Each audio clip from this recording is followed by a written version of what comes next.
100% غادي تكوني كتعاني من البرد أولا السعال أولا الضيق ديال التنفس أولا عندك الالتهابات في الحلق. يعني الأغلبية ديال الناس في هذا الوقت بالضبط كيكونوا عندهم مشاكل في الجهاز التنفسي، كتكون فيهم السخانة أولا تبوريشة اللي كيضروا راسو، اللي فيه البرد، اللي كيعاني من السعال أولا الحمى أولا الرشح. فراه هاد الوصفة راها وصفة مضمونة مجربة، ما غاديش تخطاكم. يعني النتائج ديالها غادي تبان معكم من الاستعمال الاول، غادي تجربوها صدقوني غادي تلقاو النتيجه من الاستعمال الاول. فهاد الوصفه كتساعدكم على علاج عفوا المشاكل ديال الجهاز التنفسي، واللي عنده الرشح وراه مكون ولا علاج فعال وسريع لعلاج الرشح والزكام وسليان الانف اولا انسداد ديال الانف ولا اللي فيه لا غريب. فهاد العدوى راه كتسبب بزاف ديال الامراض الا ما عالجناهاش. يعني عدوى فيروسيه كتصيب الناس كاملين في هذا الوقت بالضبط في هذا البرد. يعني جربوا هذه الوصفه راها مجربه مضمونه. قبل ما ننطلقوا لطريقه التحضير ديال الوصفه، ما تنساوش الاشتراك في القناه وتدعموني بلي لايك ديالكم وتبارطاجيو الفيديو، كتبوا لي التعليق ديالكم، واي وصفه جديده حبيتوا انني نعملها في القناه كتبوها لي في التعليق باش الفائده تعم والوصفه توصل عفوا اكبر عدد من الناس. قبل بارطاجيو الفيديو، اشتركوا في القناه. غادي ننتقل لطريقه التحضير ديال الوصفه. اول مكون اللي غادي نحتاجه في الوصفه ديالنا هو القرنفل. فالفوائد ديالو كبيره وزوينه بزاف، فهو مكون طبيعي جدا كيعالج سليان الانف والبرد في هذا الوقت بالضبط، وكيعالج سيلان الانف، وكيعالج الانسداد ديالو، وكيعالج كذلك المشاكل ديال الحلق والبلغم. يعني الناس اللي كيكون فيهم البلغم الاغلبيه ما كيعرفوش شنو هو البلغم.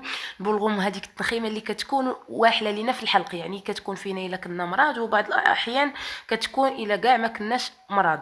وبالنسبه للمكون الثاني فهو الريحان. فالريحان شجره مباركه مذكوره في القران الكريم، فالفوائد ديالها كبيره وكبيره بزاف. يمكن لينا نخدموا الريحان يعني يابس او لا رطب. فالريحان راه كاين اللي كيقولوا الحبق، راه ماشي الحبق، راه كاينه عشبه اخرى سميتها الريحان ماشي الحبق. بالنسبه للفوائد ديال الريحان كما قلت لكم، بالنسبه للفوائد ديال الريحان كما قلت لكم كيساعد على علاج الجهاز التنفسي، وكيعاون ان الانسان يتشافى من الانفلونزا والسعال الديكي اولا الناس اللي فيهم البرد اولا السخانه اولا اللي عندهم المشاكل في الجهاز التنفسي اولا في الشعب الهوائيه. يعني كيزول التهابات ديال الشعب الهوائيه، وكيساعد على الشفاء من الربو.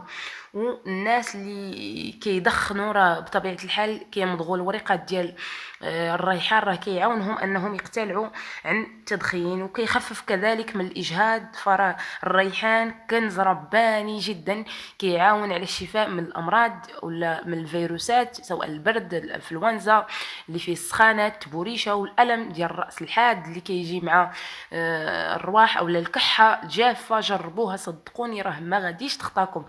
بالنسبه للوصفه غادي ناخدو القرنفل ديالنا المكون الاول، والريحان المكون الثاني. غادي نحطوهم على نار مهيله طيطبخوا معنا ونصفوهم على هذا الشكل ونشربوهم. يعني راه هاد الوصفه يمكن لك تخزنيها لمده اسبوع، يعني كل نهار شربي منها. يعني بالنسبه لطريقه الاستخدام اللي غادي نخدم معكم اليوم، غادي تاخذوا كاس على الريق من هاد الوصفه، وكاس الا بغيتو تنعسوا، كاس على الريق وكاس الا بغيتي تنعسوا. راه سبحان الله غادي تلقاو واحد الشفاء كبير بزاف في الحلق ديالكم. الناس اللي كيضرهم الحلق اللي فيه الالتهابات في الحلق، والناس اللي عندهم الحساسيه، والناس اللي كيعانيوا من السعال اولا اللي فيهم البرد اللي فيهم الرشح الزكام. يعني جربوا هاد الوصفه راه مضمونه مجربه.